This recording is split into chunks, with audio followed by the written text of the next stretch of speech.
This video is for educational and infotainment purposes only. It is not intended to encourage or glorify the use of illegal drugs, violence, or criminal activity in any way.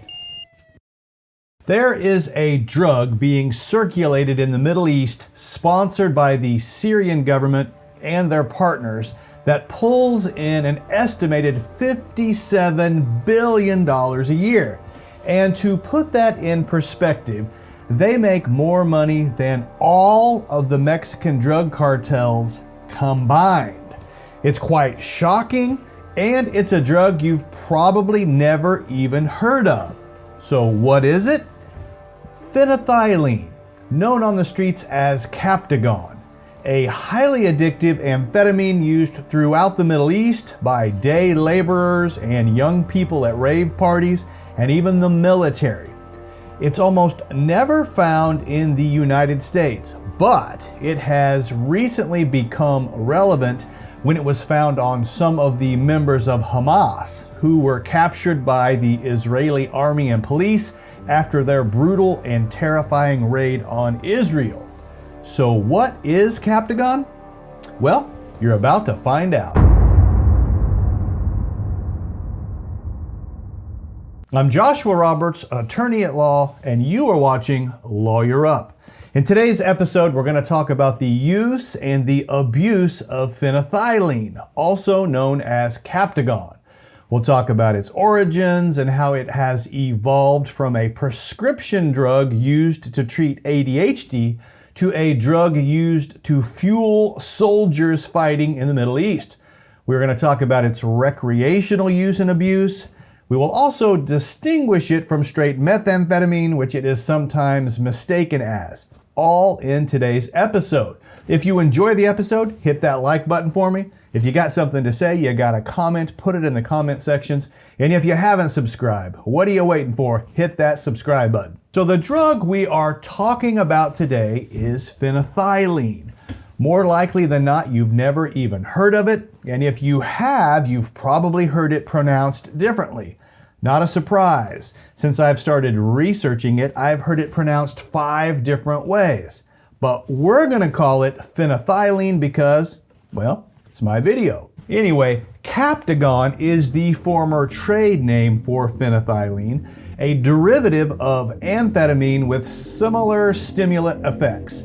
It was initially synthesized by a German chemistry firm in 1961, and it was used in Europe for more than 2 decades to treat hyperactivity disorders in children, narcolepsy, and depression. As its addictive properties were found to outweigh the benefits, Captagon was phased out as a pharmaceutical product in the 1980s. It would be declared a controlled substance by the United States in 1981 and became illegal in most countries worldwide by 1986. But by then, the word was out and black market manufacturing of the drug was soaring in the Arabian Peninsula and North Africa, in part because it's so easy to make. Captagon is created by combining 2 other drugs. Amphetamine, which is a common drug used to treat ADHD today, think Adderall, and theophylline, which is a common drug in asthma inhalers. Now, both of these substances are active stimulants in and of themselves, but the synergy between these 2 substances when they are combined rivals that, albeit to a lesser degree, methamphetamine. On the streets, it's generally available in 3 forms: pill, powder, and liquid, with the pill form marked with 2 offset crescent shapes being by far the most popular.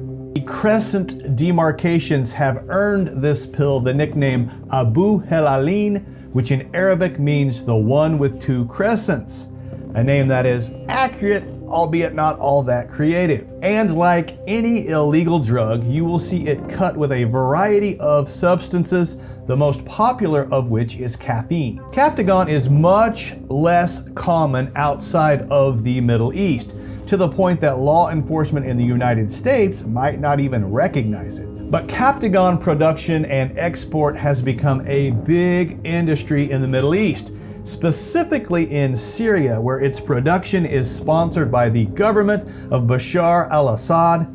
And that's not speculation, that is law enforcement officials whose investigations have demonstrated that most Captagon is made by the Syrian factions linked to Assad's inner circle and by Hezbollah, a powerful Lebanon-based militant group backed by Iran. The Assad regime's annual Captagon sales are estimated to be worth $57 billion, that's US dollars.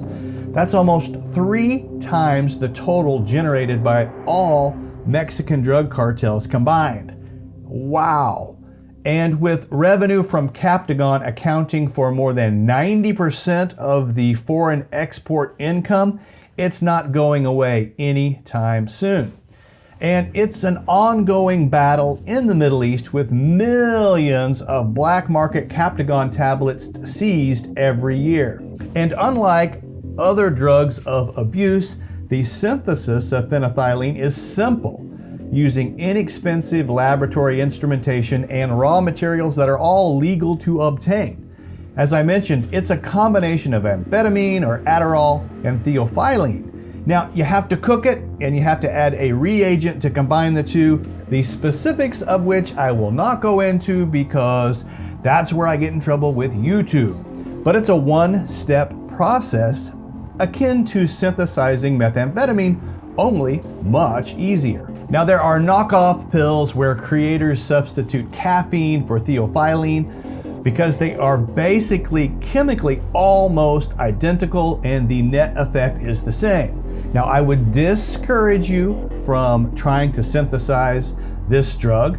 The functional equivalent would be taking a bunch of Adderall and chugging a Red Bull, but don't do that either. Captagon pills sell for as low as $1 or $2 in Lebanon and Syria, and up to as high as $20 a pill in Saudi Arabia and other areas of the Middle East. Law enforcement seizures of the drug last year total over $3 billion, with the largest seizures of pills discovered hidden in oranges, pomegranates, grapes, and milk cartons. It has become a big enough problem that Saudi Arabia has banned all fruit and vegetable imports from Lebanon. In addition to its recreational uses, this drug has been used to fuel soldiers on both sides of the civil war in Syria. And in the military context, it's called different names. The Jihad drug, Captain Courage, the poor man's cocaine. And it's this type of use of the drug that has it in current news after it was discovered on Hamas soldiers who were captured or killed during its recent attack on Israel.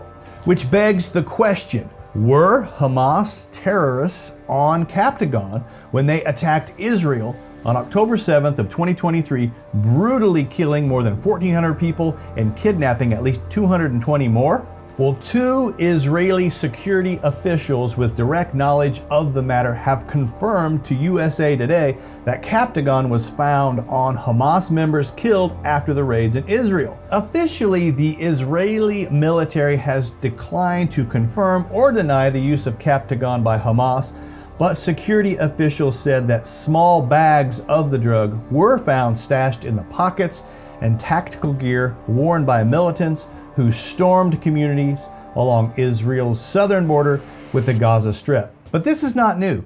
For years, Captagon has been a staple among Islamic State fighters, especially in Iraq and Syria, because it gives them almost superhuman powers, including the ability to stay awake, calm, focused for days on end without food. This was all coming from an Israeli narco-terrorism expert. He was quoted as saying, "It helps you eliminate fear and hunger, which is very important when you are conducting a long fight." Officials have stated that the use of Captagon could also help explain the viciousness of the attacks and why Israeli men, women, and children were tortured, burned, blown up, and decapitated. Quote, "It's still early and we are trying to validate this information, but personally it makes sense that the terrorists were acting under the influence of this drug. Otherwise, it's really hard to explain the brutality and the level of cruelty that they demonstrated." End quote. And while Captagon is not widely produced or available in the United States, according to the U.S. State Department, its use by forces attacking U.S. troops in the Middle East have sparked concerns with the government. And because of this, the U.S. has now joined a multinational effort to disrupt global Captagon trafficking networks. A special report to the U.S. State Department detailed that large quantities of Captagon pills are shipped from Syrian ports or smuggled across Jordanian and Iraqi borders by drug traffickers who are backed by armed groups and local government agencies. The report further detailed that Syrian Captagon trafficking networks, including those involved in supplying precursors, production, transit, and distribution to users, operate in at least 17 countries, ranging from Italy to Malaysia.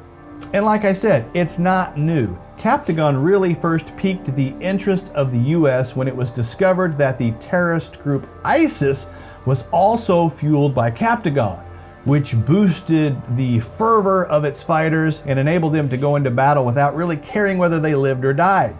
Quote, it was said that it could keep soldiers up for 2 days and make them completely fearless and super aggressive. And we know historically terrorist groups aren't the only ones who use drugs to steel their attackers for battle.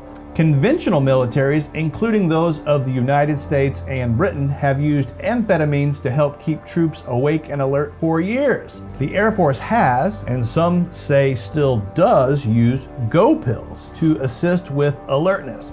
And it is well documented that amphetamine and methamphetamine were used during World War II for its effects in boosting and maintaining physical and mental performance, increasing confidence and aggression, and elevating morale. If you would like more information on the use of methamphetamine by Hitler and others during World War II and beyond, be sure to check out my videos on the history of methamphetamine on this channel. As for Captagon, well, stay tuned as the war in Israel appears to be ramping up by the day. That's all for today. If you enjoyed the episode, hit that like button for me. If you got something to say, you got a question, put it in the comment sections below. If you haven't subscribed, what are you waiting for? Smash that subscribe button for me now. And I love it when you share me on social media. That's all for today. I'm Joshua Roberts, attorney at law, and you've been watching Lawyer Up.